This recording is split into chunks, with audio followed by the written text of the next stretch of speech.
hockey en direct du bar Le Valet du Casino de Montréal. Max, comment ça va? Ah, je vais bien, Gonzo, je vais bien. Je suis excité. Début de saison canadien Maple Leafs. C'est-tu bon, se rendre un classique? Ben, l'année passée, c'était ça, il y a 2 ans aussi. J'ai pas remonté plus loin, par exemple.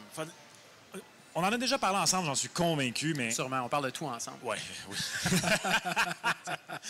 semble qu'il y a une slippery slope juste ici, mais on n'ira pas.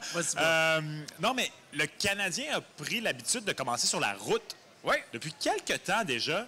Je suis content que le Canadien commence à la maison cette année. Mais Montréal mérite son Canadien pour le match d'ouverture comme ça. Je suis d'accord. Enlevé de rideau. Contre les Leafs, en plus, et je suis surtout content que ce soit terminé pour les matchs hors concours. Oui, hein?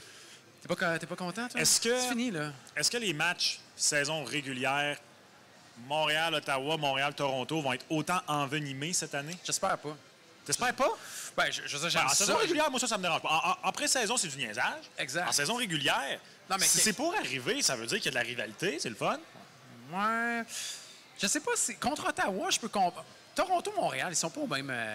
Toronto, c'est en séries éliminatoires. OK. Montréal est en reconstruction. Je pense qu'il peut y avoir de l'animosité. Est-ce que c'est de nourrir la rivalité? Peut-être, mais je sens qu'on va la nourrir plus quand on va être en séries éliminatoires. Ouais, mais sais-tu quoi? Ça serait le fun parce que je pensais à ça cette semaine. Vu qu'Ottawa date du début des années 90, ces 3 équipes-là n'ont jamais vraiment été bonnes en même temps. Parce qu'Ottawa était très mauvais. Ouais. Quand ils sont devenus bons, Montréal était plus bon à la fin des années 90. Toronto était très bon. On a eu une belle rivalité de l'Ontario au début des années 2000, avant le lockout. Après ça, Toronto était plus bon. Là, Ottawa dominait avec la pizza line. Ouais. Montréal était respectable, à bien, à peu importe. Là, dans le mix? Ouais, c'est ça. Après ça, Ottawa était plus bon. Toronto était redevenu bon. Là, ces dernières années, Montréal et Ottawa sont pas bons. Là, avec les 2 qui essayent de monter, Toronto sont pas prêts de descendre. Là.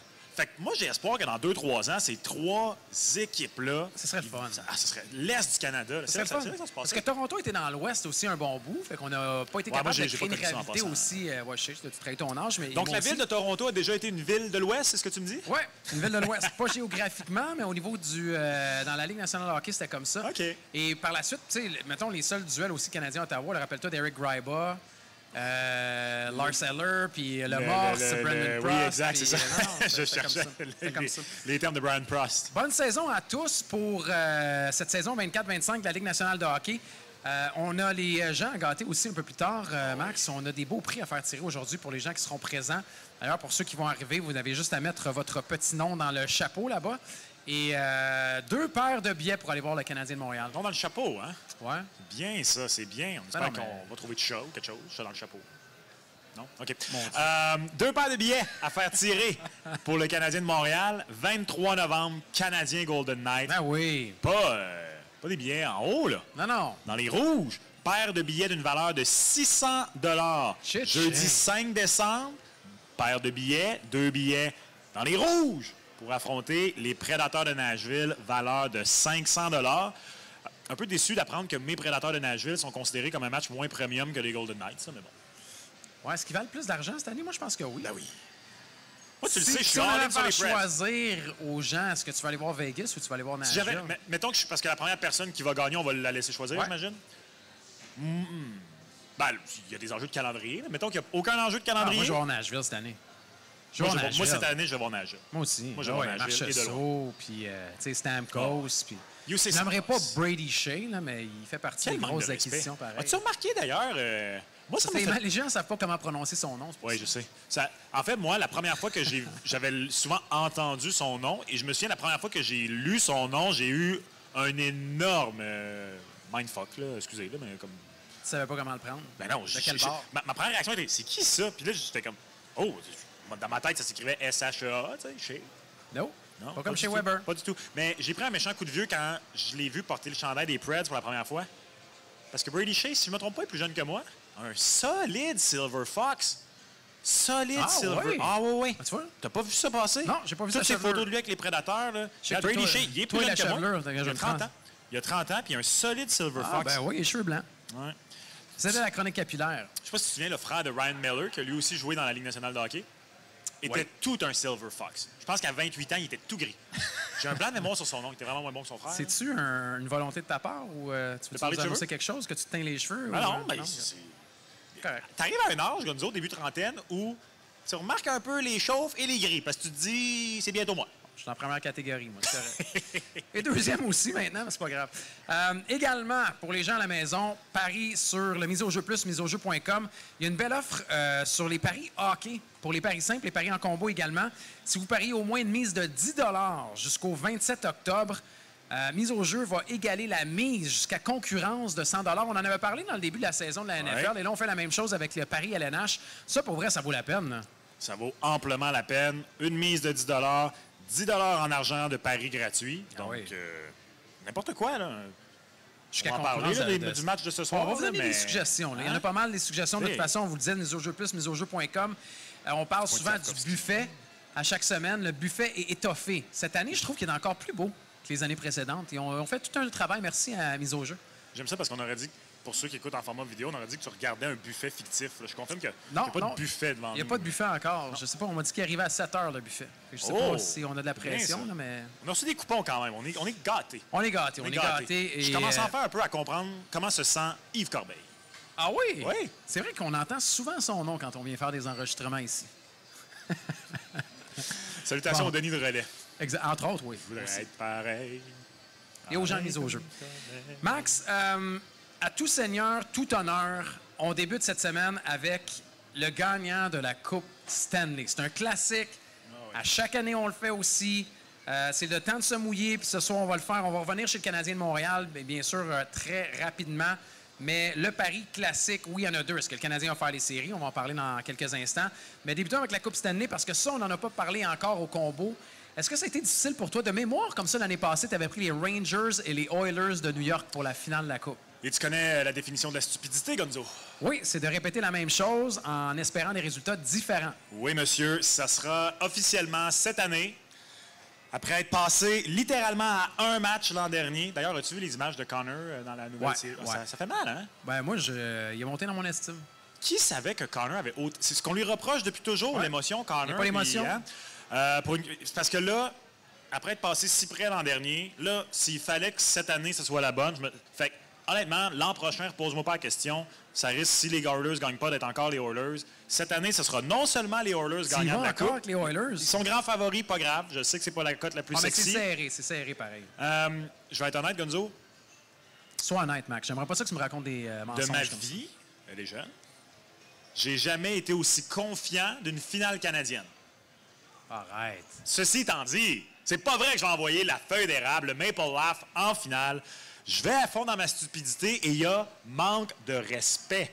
Énorme manque de respect aux Rangers de New York. Comment ça se fait? Attends, mais tu me parles d'une finale canadienne. Non, je t'ai dit, je n'y allais pas. Okay, j'y croyais, mais j'y vais pas. Je n'y vais pas. Comment ça se fait que les champions de la saison régulière et une équipe qui est allée dans le carré d'as sont quoi, 6e? 14 fois la mise pour les Rangers de New York. Aucun bon sens. Aucun bon sens. Celle-là, moi, je vous le dis. Finaliste. Mais pour une finale de la Coupe Stanley, une toute petite mise, on se fait un budget, le début de saison, on regarde le buffet, petite mise de début de saison sur les Oilers et sur les Rangers. Quand les deux vont s'affronter en finale, je vais pouvoir dormir sur mes deux oreilles. Ça, c'est pour le gagnant de la Coupe Stanley. Hein? Faites à préciser, c'est pas pour se rendre en finale de la Coupe Stanley, mais je suis d'accord avec toi. Moi, je l'ai encerclé, les Rangers de New York. Puis pour le début de saison, vu que c'est assez serré, là, vous voyez les Oilers à 9, on a du monde à 10, à 11, à 12, à 14. J'aime bien pouvoir aussi diviser ma mise. Oui, les Oilers, c'est le fun. Quoique la brigade défensive m'inquiète, puis pas à peu près. Je veux dire, oui, on est allé chercher Skinner, oui, on est allé chercher Arvidsson. Et là, je parle de Jeff Skinner et non de Stewart. Oui. On a encore Stuart Skinner dans le filet, mais défensivement, cette brigade-là, on est mieux à l'attaque. On a gardé Adam Henrique aussi pour la profondeur, mais à la date limite des transactions, on n'aura pas le choix d'aller faire le plein en défenseur. Fait que si ton choix de début de saison, tu te dis, je vais prendre les Oilers parce que je sais qu'à la date limite, ils vont aller faire du magasinage. Je trouve que la cote est assez basse. Tu vois, moi, j'aime mieux dans le risque, mettons, versus rendement, celle des Rangers à 14 fois la mise. Même celle des Panthers à 11 fois. Je trouve que les Devils, c'est très petit. Je m'attendais à ce que les Devils soient quand même plus bas. Je comprends qu'ils ont beaucoup magasiné. On le donne mais c'est beaucoup. Les Devils reçoivent le respect que les Rangers devraient recevoir. Non, pas. À mon humble avis. Je suis d'accord. Les Devils sont tombés en pleine face l'an dernier. OK, blessure, et surtout, les gardiens n'arrêtaient pas un ballon de plage. Là, on a bien débuté, face à Buffalo, quand même. On a un bon duo. À l'attaque aussi, on est allé chercher. En défensive, les jeunes arrivent. On a Brett Pesci aussi. Retour de Dougie. Les jeunes défenseurs. Puis Jack Hughes, cette année, là, Ah ouais. Oh, ouais, je suis d'accord. pas de blessure, puis... Mais moi, j'avais flairé, mettons, une cote autour de 15, puis je me disais, ah ouais, je mettrais de l'argent. Mais là, à 10, il m'attire un petit peu moins. Ben, dans ces eaux-là, sais-tu qui j'aime? Qui? Là, je vais pas me faire d'amis. N'en parlons pas des Leafs. Non, parce que tu... Les On Stars? n'en a pas encore reparlé, là, mais tu sais à quel point, sans Swayman, moi, Non. Là, avec Swayman... 19 fois la mise. Les Bruins de Boston... Si c'est un choix un peu plus risqué... Respect aux Bruins de Boston. Là. OK. Respect aux Bruins. Moi, j'adore l'acquisition de Nikita Zadorov. Quel gros gars. J'aime mieux l'acquisition de Zadorov que Lindholm. Ah, Lindholm, il y en avait besoin. Lindholm qu'on a besoin. Ah, il y en avait Lindholm besoin. qu'on a besoin, je prends le donner. Ouais. Mais non, moi, c'est surtout le retour. D'ailleurs, Swayman et Ulmark, ils se lâchent pas, même une fois qu'ils se sont lâchés. Même les salaire. deux signent le même salaire. Ouais. Voilà. Pas le même nombre d'années, par exemple. Pauvre Chesty, par contre. Pourquoi pauvre? Il va faire 12 millions par année. Ben non, mais là, ça, c'est mauvais pour lui. Pourquoi? Swayman, c'était pas tout à fait dans la même catégorie, mais Ulmark est juste 3 ans de plus. Ouais. Lui aussi a un Vézina.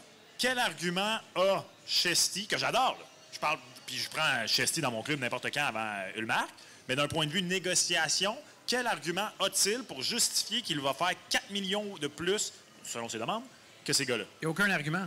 Il a juste dit qu'il voulait shaker le marché des gardiens de but. Mais à 11 millions, par contre... Quand à 11 millions, puis part en courant... Moi, à 11 millions, les Rangers, ça, moi, ça m'aurait pas dérangé. Ceci étant dit, je repose la question qu'on s'est posée il y a quelques semaines. 8,25 Sway ou 11,5 Chesty? Je prends Swayman. Merci. À 8,25. C'est beaucoup trop. Hey, 11,5, 12 millions pour Chesterkin. 11, je l'adore, là, mais... 11, moi, j'avais pas 11, comme je te dis, il aurait dû le prendre et partir en courant avec. J'en reviens pas. Les Hurricanes, j'y crois pas. Max, les Stars, sinon? Belle équipe. Belle équipe. Pour moi, c'est elle qui va rivaliser avec les Oilers dans l'Ouest. Ah ouais. En fait... Je regarde les cotes potentielles. Mettons, tu as parlé des Bruins. À la limite, le penchant dans l'Ouest, j'irais peut-être avec les Prédateurs. On a parlé des Prédateurs, 10 fois la mise. C'est l'équipe la plus complète dans l'Ouest. Je donne le les respect Stars, aux Oilers. Oui, mais je parle dans des cotes un peu plus grosses. Là, mettons, tu as parlé des Bruins à 19 fois la mise. Tant qu'à y aller, mettons, avec Tampa Bay à 19 fois, j'irais peut-être plus avec les Prédateurs ou les Bruins. Effectivement. Mais après, je suis plus capable d'aller plus loin. Il y a vraiment une ligne qui se trace entre le Lightning à 19 et les Kings à 26. Ouais. Et je trouve que la ligne est au bon endroit. Parce que je regarde toutes les équipes à partir des Kings vers le bas. Il n'y a rien, pour moi, peut-être Winnipeg. Ben, c'est la seule équipe. Trop de minceur en attaque. Hey, Namestnikov sur la 2. On compte beaucoup sur que Cole Perfetti retrouve la forme de début de saison de l'an dernier versus comment il a fini. T'sais, on n'a pas été en mesure de garder Monahan et Toffoli dont on avait fait l'acquisition. C'est une équipe, encore une fois, qui va se baser sur... En fait, sur la date limite des transactions. Plus ça avance, plus cette équipe-là ressemble aux Canadiens du milieu des années 2010. Un, sinon le meilleur gardien de la Ligue. Un ou deux gros joueurs solides en attaque. Dans le temps, le Canadien avait Pacioretty et Piquet. Les Jets ont Kyle Connor et Josh Morrissey, puis ajoute Scheifele dans le lot. Je voulais dire, la différence, c'est que les Jets ont un centre numéro 1. Quel manque de respect pour David Desharnais. Oui, salutations à David, que j'aime beaucoup. OK, fait que, ouais, je dirais... tu vois, moi, j'aime beaucoup les Stars à 11 fois. J'aime beaucoup les Rangers à 14 fois. Puis je mettrais une petite mise sur les Oilers pour venir te rejoindre. Mais mettons ton choix là, pour gagner la Coupe. Mettons qu'on oublie les offres. Les Rangers cette année. Oh! Ouais, je vais avec les Rangers. Monsieur Stars de Dallas prend pas les Stars. Non, je vais regarder avec les Stars. J'ai une finale. Tu sais, j'ai longtemps hésité entre les Oilers et les Stars. Et je vais avec les Rangers contre les Stars. Toi, c'est? Même Oilers chose. vont défaire les Rangers. Les Rangers. Je le souhaite à Connor McDavid. Ça, je le souhaite, c'est sûr. On n'a pas parlé du Canadien de Montréal pour la finale de la Coupe Stanley ou gagnant de la finale de la Coupe Stanley. Mais pourquoi donc? Parce que le Canadien de Montréal n'est pas rendu là, Max. On est en reconstruction chez le Canadien de Montréal. De la coupe, là? Non, arrête. Ah, okay. Mais est-ce qu'il y en a qui sont confiants de voir le Canadien de Montréal faire les séries éliminatoires? On en a parlé il y a quelques semaines. Si vous êtes confiant de voir le Canadien faire les séries éliminatoires, c'est une cote qui est encore très payante aujourd'hui en ce soir de premier match de la saison. 7 fois la mise, Max. Pour moi, c'est un 7 fois mal investi. Je suis d'accord. La blessure à l'année, par exemple. Mais j'ai vraiment hâte aux 2 matchs consécutifs face aux Leafs et aux Bruins parce que je trouve que le Canadien n'a pas l'air prêt. Ben, il l'est pas. Le premier trio n'a pas joué depuis quoi, 10 jours? Je trouve que le Canadien n'a pas l'air prêt. J'ai vraiment pas aimé le contenu. Là. Je parle vraiment du... Le 0 en 30, c'est une affaire, puis tout ça, mais le contenu, à part que les gardiens ont bien fait au début, puis là, le dernier match de Monty a été moins sexy, mais à part ça, là, j'ai rien vu de positif dans la pré-saison qui me fait me dire que cette équipe-là peut surprendre en début de saison. Puis juste partir dans les 10 premiers matchs, un 6-4 ou même un 5-3-2, quelque chose qui va te faire dire « Oh, let's go! » J'espère me tromper. Et c'est un calendrier qui est quand même difficile là, pour le Canadien de Montréal. C'est un 3-4, c'est un 4-6 aussi. On va en parler des matchs, bien sûr, du Canadien de Montréal, peut-être un peu plus tard. Passons au capitaine. On en a parlé un petit mot la semaine dernière, puis on se disait que c'était possible d'y aller. Puis vous le savez, allez faire un tour sur le Mise au Jeu Plus et le miseaujeu.com. On va y aller avec certains joueurs, mais il y en a beaucoup. On en a parlé dans les dernières semaines, que ce soit Lane Hudson, que ce soit Mike Madison, que ce soit Slafkovsky, Cole Caulfield et plusieurs autres. Il y a des catégories de paris de saison un peu partout, mais celui qu'on a gardé pour la fin, c'est le capitaine Nick Suzuki. Max, est-ce qu'il va faire plus ou moins de 78,5 points en saison régulière? Il a fait comme Monty, hein, Nick, dans une entrevue cette semaine? Qu'est-ce qu'il a fait? Il a officiellement établi un objectif personnel. J'aime ça, 1 point par match. Nick Suzuki a raté, littéralement. Nick Suzuki est homme de fer. Jamais raté un match de saison régulière dans la Ligue nationale de hockey jusqu'ici. C'est sa 6e saison. Bon, il y a eu des saisons écourtées là-dedans. C'est pas de sa faute. Je pense qu'il est mieux entouré qu'il était. Je vois aucune raison pourquoi il ne fasse pas mieux que l'an dernier. Tu sais quoi, la seule chose qui me fait hésiter? C'est que là, sa séquence Ironman commence à me demander les lois de la moyenne. Il est-tu dû juste pour un petit 5 matchs ici ou là? Jinx l'est pas. Je veux pas. Je crois pas au Jinx. Non, je sais, mais je crois pas au Jinx. C'est le prochain à tomber, quoi. Non, mais... Il est solide, Nick. Même si... C'est parce que, moi, d'après moi, Nick, cette année, je pense pas qu'il est en... Je pense pas que... J'espère me tromper, mais je pense pas que Slav ou Hudson, Demidov n'est pas encore là, ou même Cole Caulfield, peut-être Dak, mais je pense pas que ces gars-là sont encore assez... Peut-être l'an prochain ou dans 2 ans, il va avoir les meilleures saisons de sa carrière, puis je pense que ça va être du 90 points. Fait que là, tu me dis plus, là. Là, je vais dire plus. Je vais me baser sur le fait qu'il va jouer l'entièreté des matchs, mais je pense que ça va être serré, entre 80 et 85. Tu vois, je vais y aller avec l'envers de la médaille. Moi, je vais y aller avec moins. Tu vas être moins? Ouais, moins de 78,5. Soir de première. Je pense que ça va être entre 60... Il est où ton costume vert? 75. C'est la deuxième partie de la soirée. Non, mais... Puis je suis d'accord que s'il joue moins, ça peut peut-être être un avantage, parce que l'année passée, il jouait quand même au-dessus de 21 minutes par match. Si Kirby Dach peut rester en santé, ça risque d'avantager un peu Nick Suzuki. Par contre, je n'irai pas avec l'argument de voir que Slav va produire sur la même fréquence qu'on a vu dans la deuxième moitié de saison. Je pense que l'attaque va être un peu plus répartie sur 2 trios. Donc, c'est gros, là, quand même. Nick Suzuki, l'année passée, ça a été quoi? Près de 18 de réussite sur des tentatives de tir. Je m'attends à un peu moins de buts. Je m'attends à ce que tout le monde en marque un peu plus. Caulfield va en marquer plus. Tu attends une régression? Non, mais c'est pas grave. C'est pas une régression. Ça veut pas dire que si Suzuki ne fait pas 80 points cette année, que c'est quelque chose de grave. S'il fait ça serait décevant. Non, mais mettons qu'il fait 76 points. Pourquoi ce serait décevant? Parce que je m'attends à lui, de sa part, à l'excellence. Non, il en a fait 77 l'année passée. C'est un premier de classe, Nick Suzuki. Il va en faire 80 éventuellement, mais tu le sais, les saisons de 80 points chez le Canadien de Montréal, la dernière fois, c'était Kovalev. Oui, j'étais au secondaire. Bon, tu vois, la dernière fois qu'il y a eu quelqu'un aussi au-dessus de 70 avant Suzuki, tu te rappelles, on travaillait ensemble, puis c'était Max Domi, puis on n'en revenait pas. Fait que si Suzuki se retape un 76, 77 points, je trouve que la ligne est direct dessus, moi. Oui. Je la trouve très bonne à 78,5. On est d'accord. Je sais pas qui a fait ça chez Mise au Jeu, mais c'est très bon. Bravo. C'est très bon. Bravo à tous. Bravo. Oui, bien joué. OK, fait que t'es plus, puis je suis moins. Pizza? Let's go. Oui? Ben ouais. Oh, c'est bien! Parce que quand même, attends, je vais prendre une petite note ici. Pizza, ne pas notre équipe Caulfield et équipe Liney, on s'entend que c'est tombé peut-être aux poubelles. Oui. Hein? 24,5 pour Patrick Liney, je sais pas. OK, fait que tu y vas au-dessus, je vais y aller en dessous. Et vous le savez, on vous a dit également que la plupart des joueurs du Canadien de Montréal, vous pouvez aussi parier sur des trios de joueurs.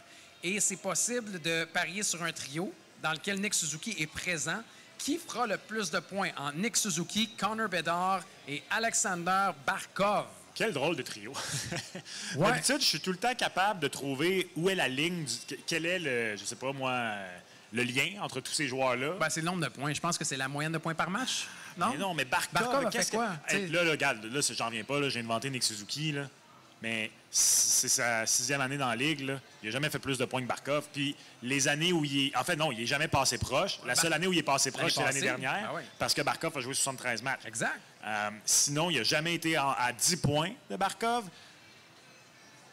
Et à son année recrue, en manquant des matchs, Connor Bedard a fait au-dessus de 60 points. Il a maintenu une moyenne de points. 68? Ouais, il a maintenu une moyenne de points par match qui l'a ramené à 74 de mémoire. Fait que je comprends pourquoi Nick Suzuki est le grand négligé. C'est normal. Puis là, je suis un peu déçu que les deux autres soient à égalité. Qui tu prendrais entre Barkov et Bedard? C'est parce que là c'est quoi le problème? C'est qu'on aurait dû faire cette émission-là une journée avant. Parce qu'une journée avant, là, il a fait 2 points. Bedard, les yeux fermés. Puis hier, j'ai tellement pas aimé les Blackhawks de Chicago face au Utah. Là. Mais il a quand même fait 2 points. Il a fait 2 points. Non, mais il va avoir de la glace, il va être tout le temps utilisé. Ça va être Connor. Ça va être Connor Bedard parce que, regarde, je viens de parler de Nick Suzuki qui rate pas de match. Alexander Barkov a joué 82 matchs une fois dans sa carrière dans la Ligue nationale de hockey. Même l'année 2021, il n'avait pas joué l'entièreté des matchs pour la Panthère de la Floride. Donc, il a joué au-dessus de 70 matchs à une reprise depuis 2019-2020. Pour cette raison-là, Connor Bedard. Connor Bedard me tente, je l'ai dans mon pool en plus cette année et il va jouer à toutes les sauces. C'est Barkov, on a une équipe qui est plus profonde, on a un gars également qui contribue, pas qui contribue moins offensivement, mais dans notre tête, je suis d'accord avec toi, Barkov est comme dans une autre ligue. Si j'ai à comparer, mettons, avec Suzuki. Mais reste pas à Nick. Mais Barkov ne fera pas 100 points à toutes les saisons. Donc, c'est pour ça, si sa récolte de points est autour de 80, ça a été 80 puis 78 à ces 2 dernières saisons. Moi, je vois Bedard faire du 80 points cette année. Le seul truc, c'est qu'il faut qu'il reste en santé. Oui, mais c'est la santé. Mais s'il est en santé, je le vois 1 point par match, c'est sûr et certain. D'après moi, il en marque 40. S'il est en santé, il en marque 40, Connor Bedard, cette année. Alors, moi aussi, j'irai avec Connor Bedard. Pour une cote de 2,40. Bedard, la pression est haute. Très haute. Parce que étiqueté comme joueur générationnel, qu'a fait Sidney Crosby à sa 2e année? Ça a été combien? Il a tout raflé les honneurs individuels. Ah non, mais là, je pensais que tu me parlais de il a gagné tous les honneurs individuels qu'il pouvait. Art Ross Hart, qu'a fait Connor McDavid à sa 2e année. Ça a été au-dessus de 100 points. La même chose. Il a raflé tous les honneurs individuels. Il a gagné le Art Ross et le Hart. Je pense pas que Bedard peut faire ça. Non, je donne pas le Art Ross. Je donne pas le Art Ross. On est sur un trio McDavid de est encore trop au sommet en partant. En plus, puis je parle que, quand on regarde les joueurs qui sont là, je veux dire, avec Léon, avec Kucherov, avec McKinnon, il y a trop de monde maintenant qui font au-dessus de 100 points puis qui font au-dessus même de 110, 115, 120 points pour que Bedard soit proche et il n'est pas entouré non plus. Exact. Contrairement à certains joueurs aussi qu'on a nommés. Une des pièces maîtresses de la reconstruction, je trouve, et je vais dire peut-être une des pièces maîtresses des réponses que le Canadien va avoir cette année. On parle beaucoup du premier trio et tout le reste, mais pour la suite, là, on a besoin d'avoir des réponses sur Kirby Dach. Est-ce que ça marche? Est-ce que ça marche pas? Est-ce qu'il est en santé? Est-ce qu'il ne sera pas en santé? Il y a beaucoup de pression sur lui cette année. Et il y a un beau pari pour Kirby Dach. Et vous voyez les cotes. C'est une cote qui est déjà plus négligée sur le plus de 50,5 points. Est-ce que Kirby Dach est capable de faire au moins 51 points? La ligne à 50,5, strictement en raison du bilan médical de Kirby Dach, est belle. Ah ouais, je suis d'accord. Mais le fait qu'on ait autant négligé le haut déçu, là, ça me parle. Ouais? Kirby Dach fait 51 points cette année. C'est pas vrai qu'il se... Non. S'il reste en santé, je suis d'accord. Moi, je le prends. Puis moi, en fait, si les 2 cotes avaient été à 1,85, j'aurais hésité. Si les 2 cotes avaient été à 1,85, ça aurait été pour moi un cas de « je ne touche pas ». Parce que quand on parle d'être prudent et de parier intelligemment, de parier responsable, moi, ça, il y a trop de points d'interrogation. Tu sais, moi, j'aime ça analyser les chiffres, j'aime ça, je suis geek, j'aime ça regarder ces affaires-là. Il y a des drapeaux rouges même, Max. Il y a des drapeaux rouges. Tu sais, on parlait des drapeaux rouges de Patrick Laine. Puis je dis pas que c'est la même chose qui va y arriver, mais... Non, mais c'est la même chose qui lui arrive. Dans un historique de blessures, et il y a un grand sage qui m'a déjà dit ça, dans l'historique de blessures, t'es mieux d'y aller avec le moins. Gandalf t'a dit ça, hein? Un grand sage. Je dirais pas son nom parce qu'on dévoile pas nos sources. Par contre, la cote de 2,10 m'attire. Et j'ai le goût d'être optimiste parce que c'est le premier match de la saison du Canadien de Montréal, donc plus que 50,5. Ah non, moi aussi, parce que Kirby Dach, il y a 2 ans, a maintenu un rythme de, je pense que c'était 53 ou 54 points par 82. Ouais. Je pense qu'il est meilleur que ça encore. L'an dernier, je l'avais choisi pour terminer premier compteur du Canadien. La blessure d'1 an, bien sûr, m'a refroidi là-dessus. Je pense pas qu'il bat Nick Suzuki cette année. Non. Je pense que Kirby Dach a 65 points en lui cette année. 65? Je pense que Kirby Dach éclipse cette marque. En santé. C'est le seul bémol. Mais sais-tu quoi? Moi, il y a un grand sage qui m'a déjà dit que des fois, là, dans la vie, là, des historiques, là, ça parle de ce qui est en arrière, pas devant. Souhaitons-lui, parce que d'un, on a bien aimé. Moi, on a vu pas grand-chose de lui en pré-saison, mais de ce qu'on a vu, on le voit. Non, mais il y a de la hargne. C'est un gars qui a une bonne portée, un bon physique. des bonnes aptitudes aussi. Il va jouer sur la première vague en avantage numérique. Fait qu'on veut voir du succès pour Kirby Dach. Fait que les deux, on est d'accord sur le 2-10? Incroyable. Let's go. C'est mauvais signe, ça. Ben, c'est mauvais signe, oui, mais en même temps, quand on dit qu'on aime la cote, ça aussi, c'est... on aime la cote. On a parlé de Dach, on a parlé de Suzuki. Fait que quand on fait le tour chez Canadien de Montréal, on a pas mal fait tous les paris de saison pour eux. Si on revient et on les met tous dans le même chapeau, Max, c'est quoi ton pari le plus probable ou celui que tu préfères le plus parmi tous ceux du Canadien de Montréal? Que je préfère le plus, il me fait mal. C'est le under 55.5 de Mike Matheson. Ah, mais on a le même! Non, mais c'est trop haut. On a le même! C'est trop haut. Je suis d'accord. C'est parce que dans le cas de Madison, si c'était juste...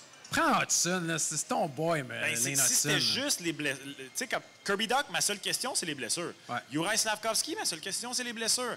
Nick Suzuki, ma seule question, c'est tous ces gars-là, je les vois en santé atteindre les totals de points qui leur sont établis. Mike Matheson, même en santé, je ne suis pas certain, entre autres, parce qu'il va se faire prendre du temps important offensivement par Lane Hudson.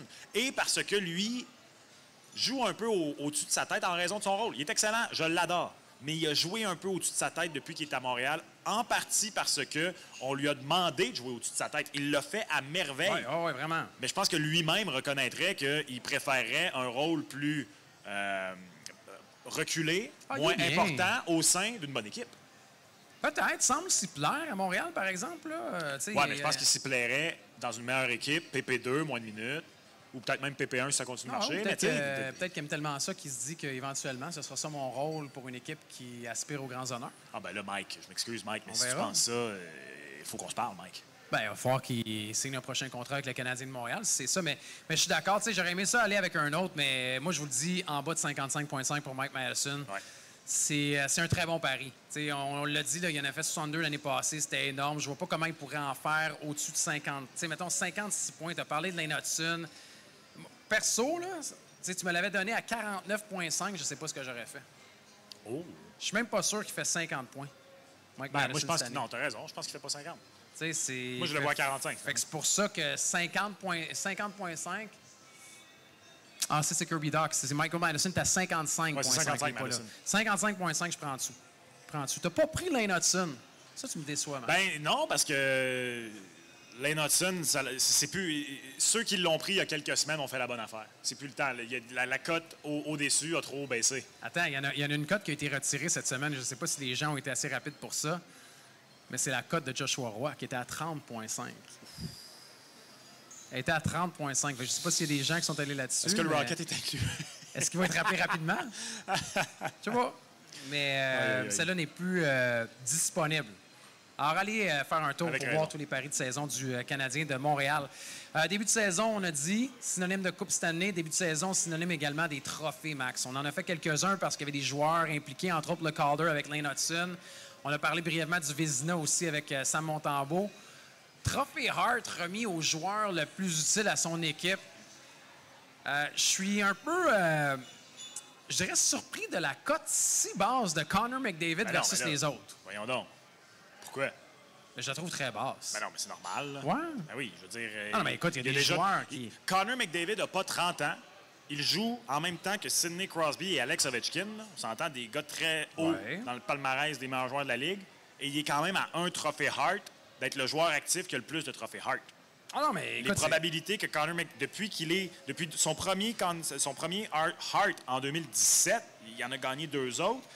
Il pourrait compléter un 3e en 5 ans. La seule chose, c'est que je trouve que la Ligue nationale de hockey s'en vient beaucoup comme la NBA. Ce que je veux dire par là, c'est que LeBron James devrait avoir plus de titres de MVP. C'est qu'à un moment donné, les gens se sont comme tannés et habitués à lui, que n'importe qui faisait quelque chose de moindrement sensationnel, comme on voulait aller là. Dans le cas de McDavid, c'est que à chaque année où, l'an dernier, c'est son début de saison qui a fait qu'il ne l'a pas gagné. Alors que pourtant, pour le 3/4 de l'année, il a mené... Si tu repartais au milieu du mois de novembre, puis il a gagné le Conn Smythe. Il a ramené les Oilers de presque le dernier rang. Ah non, mais c'était fou. Je suis d'accord. L'année passée, pour les gens à la maison qui ne s'en souviennent pas, c'est Nathan McKinnon qui l'a gagné. Puis Connor McDavid, c'est souvent aussi, il gagne une année, l'année d'après, il ne gagne pas. Gagne une année, l'année d'après, il ne gagne pas. Fait que si on se poursuit sur cette formule-là, il devrait gagner cette année. Mais je trouve qu'il y a un gros écart, pareil, pour un gars comme Nathan MacKinnon qui l'a gagné l'année passée. On se rappelle, il y a 3 ans aussi, Austin Matthews, il y a du Kucherov, tu as du Draisaitl. Mettons, du Kucherov, je dis pas que, éventuellement, il va peut-être ralentir un peu, mais Kucherov est à 18 fois la mise. C'est bien. C'est une grosse cote, pour vrai. Là. Il y a une chose qui m'inquiète dans le cas de McDavid. L'an passé, je l'ai dit, les Oilers ont dû travailler fort pour revenir de derrière. Ouais. Donc, il a dû être surutilisé tôt dans la saison. Là, cette année, il y a une partie. Il y a un des 2 singes qui a été enlevé de l'épaule. On s'est rendu à la finale. On a tassé un des singes. Ouais. Là, on le sait qu'on peut se rendre loin en série. Je pense que Connor McDavid, sans dire qu'il devient Steve Yzerman, qui est passé d'un gars de 150 points dans les années 80 au meilleur centre two-way de la Ligue dans les années 90 et 2000 et à faire soudainement beaucoup moins de points, je pense qu'il va peut-être effectivement... Je pense qu'on va plus souvent avoir la deuxième unité d'avantage numérique sur la glace pour les Oilers. Ça va peut-être jouer contre lui. Et s'il faut que n'importe qui d'autre que les usual suspects de MacKinnon, Kucherov, Austin Matthews... je regarde de Kirill Kaprizov. Si Kirill Kaprizov fait 110 points et que le Wild du Minnesota fait les séries, il va être intéressant. S'il arrive quoi que ce soit à Nathan MacKinnon cette année et que Cale Makar fait 100 points, je pense que Cale Makar a une saison de 100 points en lui à un moment dans sa carrière, peut-être qu'il va devenir le premier à gagner le trophée Hart depuis Chris Pronger en 2000. Fait que ça va devenir intéressant. C'est loin, mais tu vois, pour des trophées, des trophées comme ça, des paris de saison, souvent, on va s'attendre à peut-être des cotes autour de 6, autour de 5, 2,50. Ça vaut même pas la peine. Moi non plus, c'est ça que je te dis. Je vais aller fouiller ailleurs parce que oui, il y a des bonnes probabilités que Connor McDavid le fasse, mais mettons, encore une fois, risque versus rendement, j'aime mieux aller mettre un petit montant sur Nathan MacKinnon. J'aime mieux aller mettre un petit montant sur Jack Hughes à 12 fois la mise. Je pense que les Devils vont faire les séries éliminatoires cette année parce qu'ils ont une bien meilleure équipe. 18, mais encore une fois, comme les Devils, je trouve que Jack Hughes est trop haut. C'est parce que Jack Hughes, le problème, c'est que ça fait déjà 2 fois que tu sais, l'an passé... le rythme est là. D'abord, Jack Hughes, c'est fou à quel point ce gars-là, sur la glace, là, je parle, a vraiment l'air d'un mini McDavid. Style de jeu et tout incroyable. Ça. Mais l'an passé, en début de saison, il cassait tout. Il était vraiment en voie de chauffer McDavid, MacKinnon et Kucherov dans la course au trophée Hart. Mais tu sais, de voir, mettons, Jack Hughes à 12 fois la mise et Kucherov à 18, je trouve que c'est un petit manque de respect à Kucherov. Je suis d'accord. Mais... fait que j'irais un petit peu éparpiller tout ça, mais Kaprizov à 21, je déteste pas. Puis même Makar à 24 aussi. Il y a des belles aubaines après. Moi, je me rappelle, Makar, l'année passée ou il y a 2 ans, tu l'avais pris et tu y croyais. L'an passé. C'est l'an passé. Oui, l'an passé. Ouais. OK, ça, c'est pour le trophée Hart. Maintenant, Maurice Richard. Le trophée Maurice Richard remis au meilleur buteur de la Ligue nationale de hockey. Encore une fois, ça, c'est encore pire que pour McDavid avec Austin Matthews, mais en même temps, avec la récolte de l'année passée, est-ce qu'on peut vraiment être surpris de voir une petite cote en bas de 2 fois la mise pour Austin Matthews? Sais-tu qu'est-ce qui est drôle? Vas-y donc. C'est que là, Austin Matthews a maintenant gagné 3 des 4 derniers trophées Maurice Richard. Qui est le seul à avoir interrompu sa séquence? Connor McDavid. Oui, mais l'année où il faisait comme Crosby puis il se dit « OK, je vais en gagner un ». Qui a interrompu la séquence d'Alex Ovechkin quand il en a gagné 7 en 8? Sidney Crosby. L'année où il a dit, bon, cette année, je vais marquer plus de buts que tout le monde juste pour montrer que si je voulais, c'est ça que je pourrais faire. Avec une palette droite. Fait que je trouve que, tu sais, on a tellement voulu comparer les deux duos, là, tu sais, que Matthews, McDavid, c'est le nouveau Crosby, Ovechkin. Puis là, tu sais, ça pourrait effectivement se poursuivre pour Austin Matthews. De la façon dont il a joué l'an dernier, c'est très difficile d'y aller contre lui. J'ai hâte de voir, est-ce que avec Craig Berube, est-ce qu'il va jouer pareil? Est-ce qu'il a maintenant capitaine plus... Comment il va jouer Austin Matthews cette année? Je viens de parler de Connor McDavid. Est-ce qu'il va resserrer son jeu? Je sais qu'Austin Matthews reçoit des votes au trophée Selke à chaque année. Je pense que c'est un peu surfait, là, mais bon, ça, c'est une autre discussion. Là. Toronto. Mais j'ai hâte de voir, mais je vais quand même devoir malheureusement le favoriser. Sinon... Oui, mais comme pour McDavid, est-ce que tu le prends à 1,95 ou finalement tu décides d'y aller pour quelque chose qui risque plus d'être un coup de circuit avec une mise différente? T'sais? Je vais y aller au 5e rang avec Kirill The Thrill. Très bon choix pour 12 fois la mise là, pour Kaprizov. Pasternak, je déteste pas à 6,75. Je sais pas cette année, Pasta. Moi, j'aime beaucoup. C'est quand même un... J'aime beaucoup Pasta. Mais... J'aime beaucoup Pasta. J'aime beaucoup Kaprizov à 12. Kirill Kaprizov, c'est la santé aussi. Parce qu'un avantage numérique là, avec Zuccarello, je sais que c'est pas un choix sexy, Zuccarello, là, mais c'est incroyable de les voir jouer ensemble. Avec Brock Faber, c'est un bon avantage numérique aussi, le Wild du Minnesota. Kirill Kaprizov, s'il jouait dans un autre marché, là, on en parlerait bien plus dans la Ligue nationale de hockey. C'est pas pour rien qu'il veut s'en aller à Chicago, Connor Bedard, dans une couple d'années. On verra. Mais regardez la différence entre la cote d'Austin Matthews et la cote des autres. Je veux dire, Pasta 6,75, Léon, tu sais, Léon, là, 9 fois la mise. Je pense que Léon, c'est... Tu penses? Pour le Maurice Richard? Bien, le tir balayé. Je pense que Léon, je pense que ces années Maurice Richard sont derrière lui. Ah, mais Kirill Kaprizov, j'aime beaucoup. Connor McDavid, non merci. Je suis d'accord avec toi, moi, sur Connor McDavid. Cette année... Ah non, c'est trop. Ouais? C'est parce qu'Austin Matthews, s'il frôle encore le 60-65, y a-t-il vraiment quelqu'un qui est capable de le chauffer? Oui. Connor Bedard? Non, pas encore. Ouais, non, mais il ne refera pas 65, là, Austin. Là. Mais pourquoi il ne ferait pas 60, mettons? Parce qu'il faut qu'il en laisse aux autres. Ouais, J'ai pas de contre-argument. Non, il n'y a pas de contre-argument, il n'y en a pas. Mais, tu sais, il y en a beaucoup là-dedans qui vont en faire 50. Mais j'aime mieux un... Tu sais, on voit encore une fois, mettons, la barre que tu traces, là, tu sais, après Kirill Kaprizov, on voit. Tu sais, il y a McKinnon à 16, mais après, là, moi, j'oublie ça. Tu sais, Forsberg, Point et compagnie, à 20 fois la mise, je n'irais pas. Zach Hyman, s'il vous plaît. Non, Zach Hyman, là, tu vois, je vais à Léon. Bien avant Zach Hyman, ça, c'est sûr et certain. OK, tu as parlé, on connaît ton amour pour Cale Makar. Ben oui. Trophée Norris, est-ce que quelqu'un peut chauffer Cale Makar? On voit dans les cotes, non, là. C'est le deuxième, c'est le double. Cette année, comment il y a des favoris, hein? Ouais. Larges favoris. Je déteste ça, mais dans le cas de Makar, pour moi, c'est encore... je déteste revenir là-dessus, mais c'est encore les blessures. Ouais. Cale Makar aurait peut-être déjà 3 Norris s'il jouait 82 matchs par année. Pour moi, en fait, ce serait... Même l'an dernier, il a quand même chauffé Quinn Hughes, encore une fois. Est-ce que c'est finalement cette année pour lui où il réussit à jouer un calendrier complet, à gagner son Norris? Quinn Hughes a été sensationnel l'an dernier, mais Cale Makar en santé, il n'y a rien qui se compare à lui dans la Ligue nationale de hockey. Trop bon en attaque, trop bon en défense également par rapport à la qualité de son attaque. Je veux dire, c'est pas un défenseur unidimensionnel. C'est un gars qui va récolter les points. C'est un gars qui a les faits saillants. C'est un gars dont les projecteurs sont sur lui parce qu'il joue avec l'Avalanche du Colorado. Il joue avec un partenaire aussi qui est, c'est très complémentaire avec Devin Taze aussi. Ouais. C'est le meilleur, Cale Makar. C'est le meilleur. Ouais. Moi, Quinn Hughes, je m'attends à une petite régression de sa part cette année quand même. C'est beaucoup. Puis je trouve chez les Canucks, on n'a pas parlé beaucoup des Canucks, là. Mais il y a tellement de monde qui ont fait des années de carrière que je m'attends un petit peu moins. Exact, je suis d'accord. Miro Escanen, Max, c'était un peu... Moi, j'adore Miro Escanen. Hey, 12 fois la mise pour Miro Escanen. Je vais sur Miro Escanen bien avant Evan Bouchard. Ah ben oui! Evan Bouchard, là, en raison de l'avantage numérique, il est là parce qu'on se dit, OK, c'est un gars qui va récolter beaucoup de points. Mais Miro Escanen, là, tu as un paquet complet, là. Je vais me permettre un cavalier noir encore plus loin. Rasmus? Charlie McAvoy. Ah, ouais.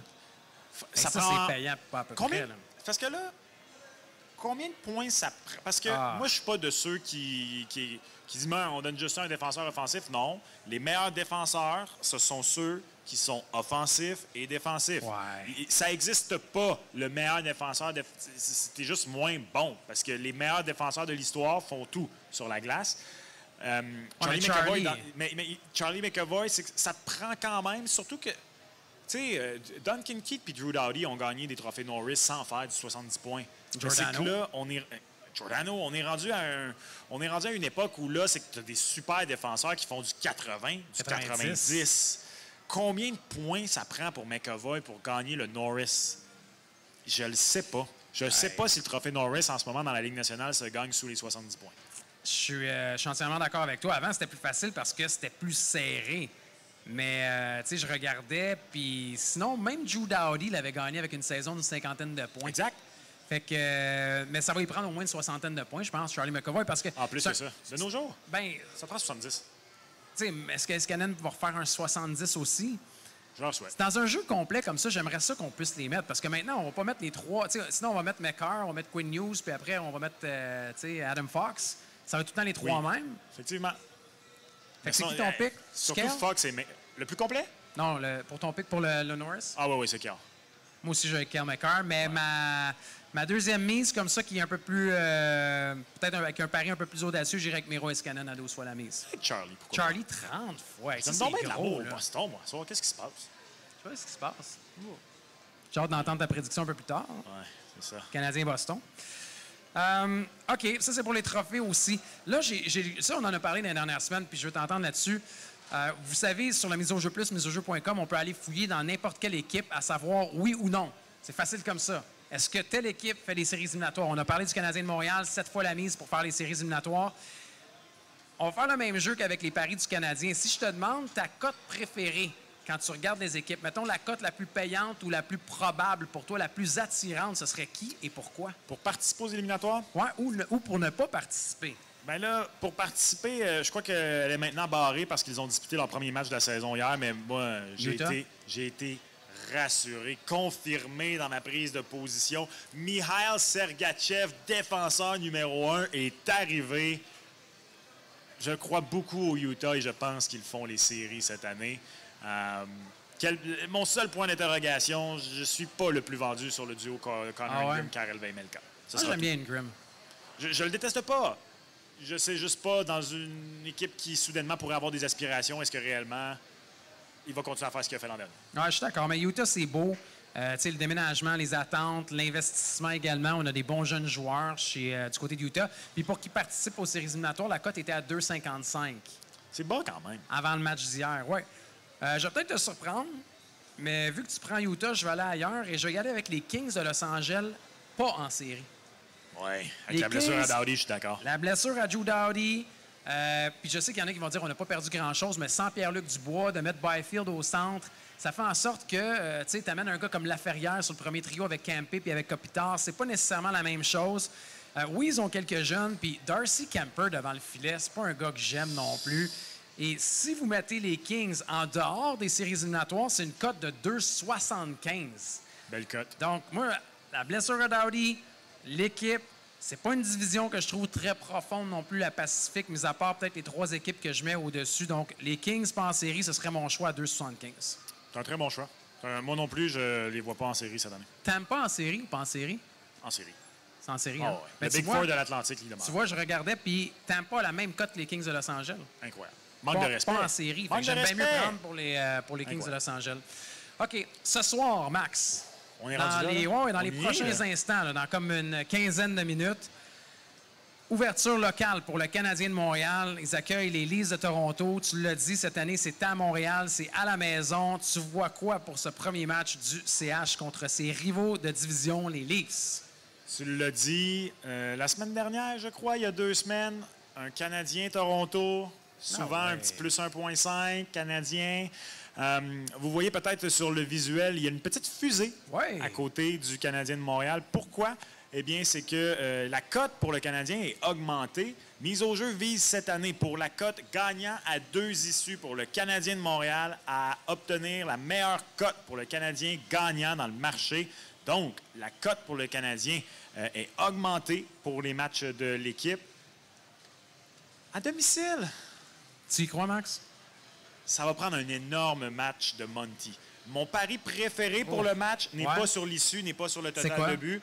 Mon pari préféré est sur le total d'arrêt de Samuel Montembeault, qui est à 28,5. Les Maple Leafs de Toronto l'an dernier ont tiré en moyenne par 60 minutes au-dessus de 30 fois par match de tirs réussis, qui ne se rendent pas des tentatives de tir, ont tiré.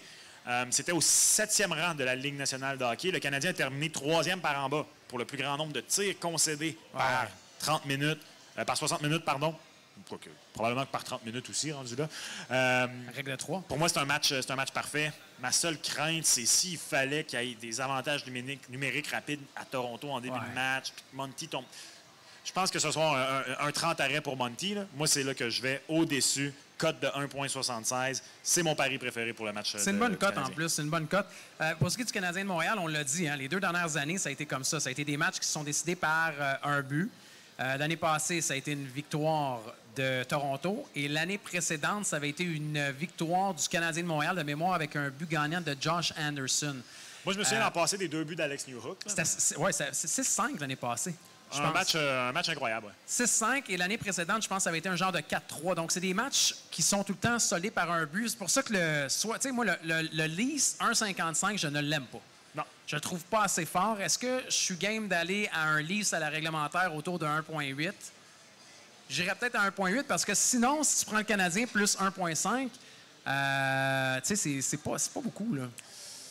C'est pas beaucoup. C'est à peu près la même chose que 1,55. Moi, il y a quelque chose qui me dit qu'il y a une prolongation ce soir. Puis... Oh, en plus? Ouais. OK, fait que tu irais juste pour la prolongation, vu que c'est tout le temps serré. Je sais pas. Tu te dis, c'est quoi mon pari? Ça me parle, mais pas autant que Samuel Montembeault et ses arrêts. Moi, mon pari le plus probable ce soir, c'est je vais favoriser les Leafs. À 2 issues, j'aime pas beaucoup. À 3 issues, c'est rendu à 1,83. Si tu prends les Leafs avec une victoire à la réglementaire. Oui, à la régulière. Donc, 1,83, c'est bien. Et sinon, ben pourquoi priver son plaisir? Tant qu'à y aller avec les Leafs, tu cours. Un but d'Austin Matthews. Austin Matthews, dans les premiers matchs de saison, il a 12 buts à ses 7 matchs d'ouverture en carrière. Okay? On se rappelle dans son premier match avec les 4 buts contre Ottawa. 12 buts en 7 matchs d'ouverture. Il y a 27 buts en 34 matchs en carrière contre le Canadien de Montréal. Pour moi, un match Canadien-Leafs, pour un premier match de saison, Austin Matthews en met au moins un dedans. Et pendant que tu parlais, ça m'a rappelé Austin Matthews, le match de l'an dernier. C'était 2? 3? Il a commencé avec 2 tours du chapeau consécutifs. Et souviens-toi, pour débuter l'année, malheureusement, Jacques Alain, le but du coin pratiquement. Là. Donc, il avait réussi un tour du chapeau l'an dernier. Veux-tu la cote? 2 buts de Matthews. 2 buts de Matthews ce soir, 4,50. 3 buts de Matthews, 12 fois la mise. Wow, là. Il ne fera pas 3-2 ans en ligne, mais 2 buts d'Austin Matthews, c'est très probable. Là. 4,50, j'aime ça. Combien la cote juste pour 1? Elle est rendue très basse et très convoitée à 1,67. Je pense que c'est une des cotes les plus basses que j'ai vues pour un but. Ouais. C'est quoi? Tant qu'à ça, j'irais pour 2 points d'Austin. Comme ça, tu te permets la passe. Si jamais. Ouais, mais tu sais, c'est un but. Pour 2 points d'Austin Matthews, c'est 2,20. Voilà. 2,20. Ça, j'achète. OK, on achète. On achète. On vous l'a dit, le Canadien de Montréal, c'est tout un calendrier également pour la première semaine. Donc, déjà demain, dans un 2-en-2 avec un voyage à Boston, on s'en va affronter les Bruins qui, eux, ont joué mardi contre les Panthers de la Floride. Ça va être l'entrée en scène également de Jeremy Swayman. C'est confirmé? Ben, je veux dire, t'as-tu vu Korpisalo? Oui. Il a mangé 6 buts. Jeremy Swayman, s'en veux-tu, tu penses? Ben, tu sais... Il était à une période d'avoir 4 millions de plus, lui, là. Oui, mais Montgomery a même hésité pour le match numéro 1. Je sais pas si c'était du théâtre d'été, là, mais d'après moi, demain, c'est contre... Moi, je suis content parce qu'en une période, j'ai pu confirmer ce que je disais. Korpisalo. Que tu avais besoin de Jeremy Swayman. Merci. Voilà. OK. C'est fait, c'est réglé. Mais Montréal-Boston, est-ce que encore une fois, tu vas piger ailleurs ou... Pour le match face aux Bruins de Boston... Veux-tu y aller? C'est parce que j'aurais aimé qu'on ait un épisode entre les 2 émissions. Je pense que le Canadien en gagne 1 sur 2. Ben là, t'as pris le Canadien quand? T'as pris le Canadien... Mais j'aime pas le 2-en-2. Moi, je vais y aller, là, je te laisse réfléchir. J'aime pas le fait que les Bruins se sont plantés contre les Panthers. Moi, je vais avec les Bruins, là, jeudi. Le 2,10. Boston, moins 1,5. Boston est à la maison. Boston est à la maison, ouverture locale. Retour de Jeremy Swayman. Canadien 2-en-2 sur la route. C'est plate, là, mais Kaden, ça va être... probablement devant le filet. En plus, Kaden Primo qui va être devant le filet. Est-ce qu'on a compris aussi entre les lignes cette semaine? Je vois facilement un genre de 4-2 Boston. Donc, je suis game d'y aller avec Boston, moins 1,5. C'est une cote de 2,10 en plus. Je pense que j'aime le total de buts élevé. Ouais? Ouais. Combien? Au-dessus de 6,5. Ah ouais? Ouais. Même avec Jeremy Swayman? Peu importe. Il n'a pas fait de camp d'entraînement. Non, je sais. Une petite game de rouille, là. On a quand même donné 6 buts au dernier match pour Boston, là. On va vouloir resserrer à la maison. On a marqué là, contre le Bob, là. Fait que petit Kaden. Bonne chance, Kaden. OK, mais au début de saison aussi, regardez les totals de buts, là, c'est souvent aussi au-dessus. Ça commence souvent sur les chapeaux de roue. Ouais, OK. Fait que tirer avec plus. Petit Canadien à 2,35 contre les Bruins. Ben attends, la petite fusée va peut-être le projeter à 2,50 demain aussi. Sais-tu quoi? Le Canadien gagne ce soir par contre les Bruins. OK, voilà, fait que tu prends... c'est fait, c'est réglé. Ben là, est-ce que tu vas Boston 1,40 ou Boston 2,10? 1,40, ça vaut pas la peine. Là, ça. Non, ça vaut pas la peine. OK, fait que 2,10. C'est parfait. Ton moins 1,5 va rentrer avec un filet désert. Tu vois? 5-3. 5-3. J'ai dit 4-2. C'est la même affaire. Bon, voilà. Par 2 buts, ça. Max, bonne saison du Canadien de Montréal. C'est excitant, c'est le fun. Hein? Le mix jusqu'à quand? Quelle date? Le portrait des séries, tu veux dire? Oui. Essayons jusqu'à la Thanksgiving américaine. Mais parce que c'est là qu'on est capable de... Oui, fin février. C'est là qu'on trace une ligne. Non, mais au moins de rester jusqu'à là, puis après, l'année va revenir, puis on pourra avoir des vraies réponses. La Thanksgiving américaine. J'aime ça mettre la barre basse. Calvaire. Je veux qu'on soit capable d'être dans le portrait. T'es prêt à aller mettre ton costume de Grinch. Là, tu l'as dans la loge en 2025? J'en reviens pas. T'as une loge? Ben oui, je te l'ai dit. Je commence à comprendre comment Yves Corbeil se sent. Pas de loge, moi? T'as la loge d'Yves Corbeil en plus? Ben, il y avait... Il était-tu là? Qui tourne, là. Il tournait à la roue. Oh, je parle au gars. Je chante de l'Auto-Québec. Pas de loge, moi? Mais j'ai eu du popcorn, par exemple. Ton costume de Grinch est là, par contre, j'avais vu. Correct. Merci beaucoup. Bonne saison à tous. Bon match du Canadien de Montréal. Et le tirage s'en vient dans les prochains instants également. Mise au jeu plus, miseaujeu.com pour tous vos paris de saison également. Il y a la borne ici aussi pour ceux qui ont envie de faire un petit pari avant la rencontre de ce soir, Canadien-Leafs. Et Max, je te dis merci encore une fois. Pareillement. Hein? Grinch. Bonne soirée, Max. Bon match. Ciao. Salut tout le monde. Bon match. Merci.